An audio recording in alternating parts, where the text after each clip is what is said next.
मेरे प्रिय बच्चे, अनंत ब्रह्मांड में शामिल मनुष्य एक ऐसा जीव है जो सदैव प्रकृति की चाह रखता है। ऐसी प्रगति की चाह प्राकृतिक रूप से कोई अन्य जीव जंतु जाहिर नहीं कर पाता, किंतु मनुष्य अपनी ही बनाए हुए मान्यताओं के बंधन में इस प्रकार बंधा है कि सही और गलत के तोल में खुद को नियंत्रण तलता रहता है और धीरे धीरे स्वयं को ही समाप्त कर लेता है। लेकिन उसकी चाह, प्रकृति की चाह कभी समाप्त नहीं होती। उसकी सब कुछ अपना कसरत, सब कुछ पा लेने की चाहत कभी समाप्त नहीं होती। यह नियंत्रण बहती हुई चाहत से मन ही मन में झंकोर देती है, उसे बार बार याद दिलाती है कि उसका उद्देश्य क्या है, उसे यह ढूंढना होगा।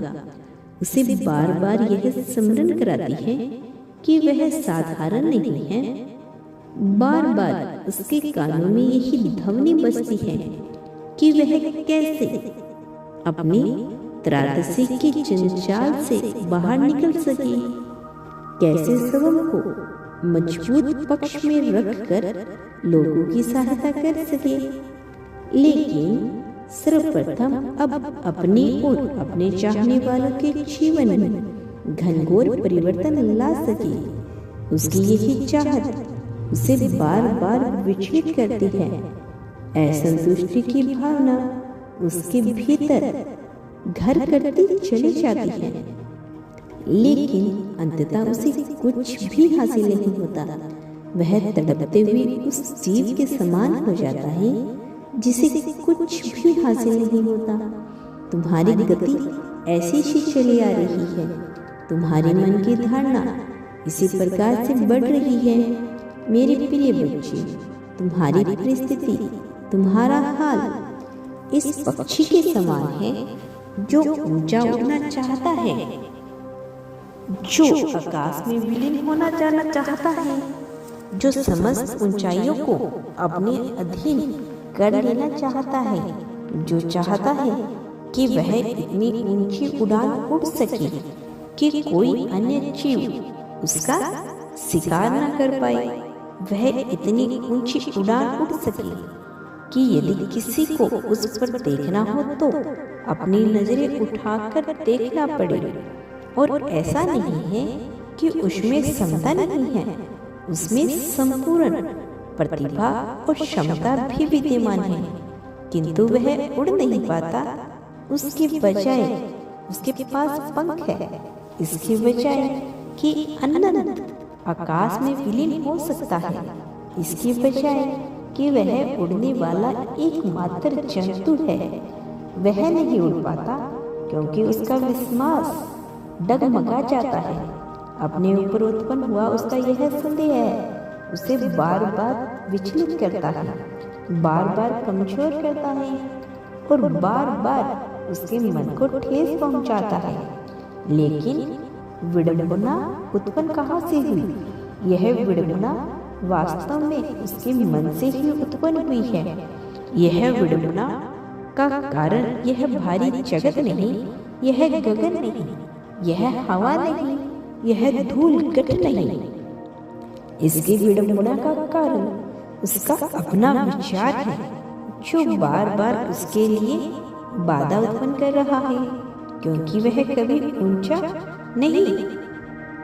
उड़ा ही नहीं, क्योंकि उसके संपर्क में कोई ऐसे पक्षी नहीं आए कि वह बहुत ऊंची उड़ान भर सके। वह स्वयं पर नित्य संदेह करता रहता है, बजाय इसकी कि उसके पास पंख है, बजाय इसके वह प्रयास करे तो एक एक करके वह अनंत गगन में विलीन हो जाएगा, विलीन हो सकेगा। बजाय उसके वह देख ही नहीं पा रहा कि अन्य कोई जीव जंतु आकाश में कुछ दूरी की ऊंचाई भी नहीं तय कर सकते, क्योंकि ना तो उसके पास प्रतिभा है, ना कौशल है, ना अनुभव है और ना ही साधन। तुम्हारा हाल, तुम्हारी परिस्थिति उस पक्षी की भिन्न है। जरा गौर करो अपने जीवन पर, तुम क्या पा लेना चाहते हो और तुम क्या पा रहे हो। क्या पाने को तुम विवश हुए और क्या पाने के तुम इच्छुक रहे हो। अपने जीवन को आकर्षित करो, उसका आलिंगन करो, गूढ़ दिव्य दृष्टि से अपनी नजरें दौड़ाओ, अपने अतीत पर, अपने वर्तमान पर, अपनी सोच पर, अपनी गहनता को विकसित करो, अपने जीवन, अपने साथी पर, अपने परिवार पर, अपने संपर्क पर, अपनी शिक्षा पर, अपने मित्रों पर, अपनी संगति पर। फिर तुम पाओगे यह हो रहा है क्योंकि तुम्हारा विश्वास मजबूत नहीं हो पा रहा, क्योंकि तुम्हारी संपूर्ण की भावना चाहे कितनी ही ऊंची श्रेणी की क्यों ना हो, तुम्हारी क्रियाओं में झलक नहीं रही। बजाय इसके कि तुम योग्य हो, बजाय इसके कि तुम सामर्थ्यवान हो, बजाय इसके कि तुम अपने सामर्थ्य का गुणगान करो, अपनी क्षमता पर संदेह नहीं करना होगा। मेरे प्रिय बच्चे, अनंत ब्रह्मांड कब किसको अपने भीतर सामने ले, कब किसका सत्यानाश कर दे और कब किसको शिखर पर पहुंचा दे, इस गति से प्रत्येक व्यक्ति, प्रत्येक देवता अनजान है। लेकिन यदि कोई से परिचित है तो केवल वह है समय, और समय उसी के पक्ष में होता है जो अपने हित में कार्य करने के इच्छुक होता है, जो जानबूझकर अपना अहित नहीं करता। मनुष्य जानता है कि उसके शरीर के साथ क्या चीज नुकसानदेह हो सकती है, कौन से ऐसे खाद्य पदार्थ है, कौन सी ऐसी क्रियाएं हैं जिनको करने से, जिनका उपभोग करने से, उपयोग करने से उसका शरीर नष्ट हो रहा है, उसका ओज तेज क्षीण हो रहा है। वह जानता है उन क्रियाओं को, किंतु अपने मन के आगे ऐसा द्वेष हो चला है कि वह उसे समाप्त नहीं कर पा रहा है। वह अनुशासन विहीन होता जा रहा है, अनुशासन के महत्व को वह समझ नहीं पा रहा है। और जो मनुष्य अनुशासन के महत्व को समझ नहीं पाता, उसका पतन तो हो ही जाता है। मेरे प्रिय बच्चे, यदि तुम नहीं चाहते तुम्हारा पतन हो तो तुम्हें अनुशासन में रहकर कार्य करना होगा।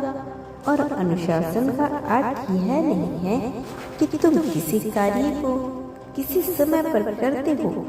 अनुशासन का सीधा अर्थ यह है कि यदि तुमने अपने आप से वादा कर लिया, यदि तुमने यह मान लिया कि आज तुम्हें यह क्रिया हर हाल में करनी है, तो तुम निश्चित तौर पर उसे संपन्न करोगी, चाहे तुम्हारे सामने परिस्थिति तुम्हारे पक्ष में हो अथवा विपक्ष में, चाहे प्रत्येक संसार तुम्हारे साथ खड़ा हो जाए, चाहे तुम्हारा अपना मन तुम्हें बार बार टोक रहा हो, चाहे तुम अपने आप को मजबूत स्थिति में ही क्यों न पाओ, किंतु अपने भीतर की मजबूती का उजागर कर सबम में आत्मविश्वास बढ़ाकर सबम को आगे लाने वाले कार्य करने वाले मनुष्य ही योद्धा होता है। वही अनुशासन में रहकर कार्य करता है, और जो अनुशासन में रहकर कार्य करना जानता है, संसार उसके सामने झुक जाता है। संसार को विश्व होना पड़ता है, उसके आगे उसे वह हर चीज प्रदान करनी पड़ती है जिसके वह योग्य है। प्रेम, धन, संपत्ति, समृद्धि, सुख, दुख, शोक, अशोक, गलानी, अपमान, सम्मान, साथ वह जिसके भी योग्य होता है, संसार उसे वह प्रदान कर देता है। ब्रह्मांड की नियति यही चाहती है, तुम्हारी नियति यही है, तुम्हारे साथ वही घटित होगा जो होना चाहिए। बेशक शर्त यही है कि तुम अपने प्रति क्या रुख अपनाते हो? सम्मान की चाह रखने वाले मनुष्य को अपमान का घुट सहना पड़ता है।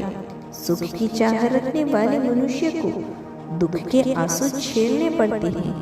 लेकिन जो मनुष्य अपने भीतर विश्वास उजागर करता है, जो स्वयं की क्षमता पर संदेह नहीं करता है, वह चाहे कितनी ही दुखों का स्वामी क्यों न हो जाए, चाहे कितने ही दुख उसे घेर कर क्यों न रखे, उसके जीवन को तबाह करने की राह पर ले जाए, लेकिन फिर भी उसका बाल बांका नहीं कर सकते, क्योंकि मैं स्वयं परमात्मा, यह ब्रह्मांड, नियति, देवता, देवगण, समस्त जीव, नजीव सब कुछ उसके पक्ष में कार्य करने लगते हैं। सब कुछ उसके लिए कार्य करने लगते हैं। हर कोई उसके आदेश का सेवक हो जाता है। वह कभी स्वामी तो कभी सेवक स्वयं ही बनता रहता है। वो जो स्वयं को इस सृष्टि से भिन्न नहीं मानता, वो जो स्वयं को ही नियति मानता है, जो स्वयं को ही रचनात्मक मानता है, जो जिम्मेदारी उठाना जानता है, जो जानबूझकर गलतियां नहीं करता, जो निर्णय लेना जानता है, जो निर्णायक होना जानता है, जिसको अपनी क्षमता पर संदेह नहीं, जिसको अपने ईश्वर पर संदेह नहीं, जो जीवन को खेल की भांति लेकर इस रंगमंच को खेलना जानता है, जो नाटक में भाग लेना चाहता है, जो सर्वश्रेष्ठ अभिनेता बनना चाहता है, जो आगे आना चाहता है, उसका भला कोई बाल बांका नहीं कैसे कर सकता है। वो जिसको अपने ईश्वर पर विश्वास है, जो जानता है, जो मानता है, जो मान्यताओं को तोड़कर, जो धारणाओं को तोड़कर अपने जीवन को आकार देना चाहता है, जो अपने अनुभव के आधार पर जीवन को जीना चाहता है, जो अनुभव सीख लेना चाहता है, जो गलतियों को नहीं दोहराता, वही योद्धा बनकर निखरता है। और ऐसा ही योद्धा तुम्हें बनना है, क्योंकि तुम में प्रतिभा है, तुम में क्षमता है। मैंने देखा है तुम्हारे गुणों को, तुम्हारे दोषों को। मैं जानता हूँ कि तुम प्रतिभावान हो, मैं जानता हूँ कि तुम योग्य हो, मैं जानता हूँ कि तुम्हें प्रेम मिलना चाहिए, मैं जानता हूँ कि तुम क्या कर सकते हो। इस संसार को बेहतर बनाने के लिए मैं तुम्हें आशीर्वाद देता हूँ, प्रगति का, संतोष का, संपत्ति का। मैं तुम्हें आशीर्वाद देता हूँ, सुकून का, शांति का। मैं तुम्हें आशीर्वाद देता हूँ, समृद्धि का, सहानुभूति के साथ का। मैं तुम्हें आशीर्वाद देता हूँ, सफलता का, संग्रह से मुक्ति का, सुख का, सौभाग्य का। तुम इसे पाने के योग्य हो। मेरे प्रिय बच्चे, स्वयं की क्षमताओं पर संदेह करना बंद करो, स्वयं को कमजोर समझना बंद करो, यह मानना बंद करो कि तुम्हारे साथ अत्याचार, अन्याय हुआ है। यह मानना बंद करो कि तुम्हारे साथ शोषण हुआ है, तुम शोषित हो, बल्कि उसके का यह मानो कि तुम जिम्मेदार हो, तुम जिम्मेदारी उठाना जानते हो, तुम में प्रतिभा है, तुम अकेले ही काफी हो, तुम्हें किसी की आवश्यकता नहीं है। और किसी की आवश्यकता नहीं, उसके पास हर कोई आ जाता है। और जो हर किसी के पीछे भागता रहता है, जो लोगों को अपनी जरूरत बना लेता है, जो लोगों को अपना आधार बना लेता है, वो जो लोगों के अनुसार जीवन जीता है, वह इस मर्दा में मिल जाता है। वह कुछ नहीं कर पाता, वह इस भू में शामिल होकर भू हसाई हो जाता है। इसका जीवन मृत्यु के समान हो जाता है, जीने और मरने का फर्क समाप्त हो जाता है। वो जो सदैव चिंता में रहता है, वो चिंता में लेटे हुए सबके समान ही है। और मैं नहीं चाहता कि तुम अपने आप को इतना कमजोर मान लो, जबकि तुम में प्रतिभा है, क्षमता है, सामर्थ्य है। तुम समृद्धिशाली हो, सौभाग्यशाली हो, सुख के घोतक हो। तुम सब कुछ पा लेने के योग्य हो। मेरे प्रिय बच्चे, अपने ऊपर संदेह करना बंद करो। यह संदेह का संग्रह का समय नहीं है, यह सफलता को पा लेने का समय है। सफलता को अपनाकर आगे बढ़ने का समय है। यह तुम्हारा समय है, यह जीत का समय है, तुम्हारे लिए आगे बढ़ने का समय है। माध्यम कोई भी हो, भक्ति, प्रार्थना, ध्यान, नाम, जप, फर्क नहीं पड़ता। फर्क पड़ता है तो केवल एक से, वह कि तुम्हारा विश्वास कितना शक्तिशाली है, यह कि तुम्हारा समरण कितना बलिदान युक्त है, यह कि तुम्हारा समरण कितना स्वार्थ रहित है। मेरे बच्चे, स्वार्थ से परिपूर्ण मनुष्य नहीं पाता वह सब कुछ जो स्वार्थहीन मनुष्य पा जाता है। वह जो स्वार्थहीन मनुष्य पा जाता है वह संतोष है, सुकून है, संपत्ति है, समृद्धि है, और यह सब कुछ तुम्हारी किस्मत में है। इसी क्षण अपनी जीत की पुष्टि करो। संख्या 11 लिखकर अपनी जीत की पुष्टि करो। संख्या 555 लिखकर यह दर्शाओ कि तुम इस जीत को इसी क्षण पा लेना चाहते हो। संख्या 555 इसी क्षण तुम्हें दर्शाना नहीं, इसी क्षण लिखनी है। तुम्हें अपनी जीत को कैसे पाना चाहते हो, इसे लिखो। इसके द्वारा खुल रही है नए आयाम, नई आवृत्ति, नए मार्ग खुल रहे हैं। तुम्हारी जीत के मार्ग प्रदर्शित हो रहे हैं। तुम्हें प्रेम, धन, संपत्ति दिलाने वाले मार्ग खुल रहे हैं। देवताओं का आगमन होने को है। अब चमत्कार होगा, ऐसा चमत्कार जो कल्पनाओं से परे है, ऐसा चमत्कार जो सबके मन में उत्पन्न नहीं होता, ऐसा चमत्कार जो साधारण नहीं है। अब तुम पाने वाली हो वह जिसकी कल्पना भी न की जा सके, वह तुम्हें मिलने वाला है। मेरे प्रिय बच्चे, याद रखो, देने वाला ही पाने वाला होता है और कई गुना ज्यादा मात्रा में प्राप्त करता है। तुम संख्या जानते हो, तुम देना जानते हो, तुम्हें पता है कैसे देना है, कितना देना है। मेरे प्रिय, जितना बांटो उससे कहीं गुना ज्यादा मात्रा में तुम्हें वह हासिल होगा, इसी क्षण हासिल होगा। वहाँ उसी मार्ग खुल रही है। तुम्हें नजर भले ही न आए, किंतु यह घटित हो रहा है। एक समांतर ब्रह्मांड में, ऐसा ब्रह्मांड जो तुम्हारा भविष्य बनेगा, ऐसा ब्रह्मांड जिसमें तुम आओगे, जिसके माध्यम से तुम सब कुछ पाओगे। मेरे प्रिय बच्चे, प्रेम, धन, त्याग, समरण, संपत्ति, समृद्धि, दुख, सुख, शोक, अशोक, क्या बांटना चाहते हो, क्या पाना चाहते हो, बांटो, खुलकर बांटो, पाओ बहुत ज्यादा मात्रा में। यही इसी जीवन में, इसी जीवन में, यही इसी जीवन की धारणा है, यही इसी जीवन का लक्ष्य है, यही तुम्हारा लक्ष्य है। इसीलिए तुम्हें जन्मे हो। यह खुलेगा, राज रहस्य तुम्हारे सामने आएगा, उजागर होगा सब कुछ और सारे पर्दे हटेंगे। मेरे प्रिय, कभी मत भूलना, तुम इस संसार में कभी अकेले नहीं थे, ना कभी अकेले होगी। मैं तुम्हें अकेला नहीं होने दूंगा। मैं तुम्हारी जीत रचूंगा। मैं अवश्य आऊंगा तुम्हारा मार्गदर्शन करने, तुम्हारी उंगली पकड़कर तुम्हें जीत की राह पे ले जाने के लिए। मेरे आने वाले संदेशों की प्रतीक्षा करना। मेरा आना तय है, तुम्हारे पास होना तय है। तुम्हें अकेला नहीं होने दूंगा। मेरे प्रिय बच्चे, सदा सुखी रहो, लोगों में खुशियां बांटो, तुम्हारा कल्याण होगा। वास्तविक अर्थों में तुम्हारी प्रगति होगी।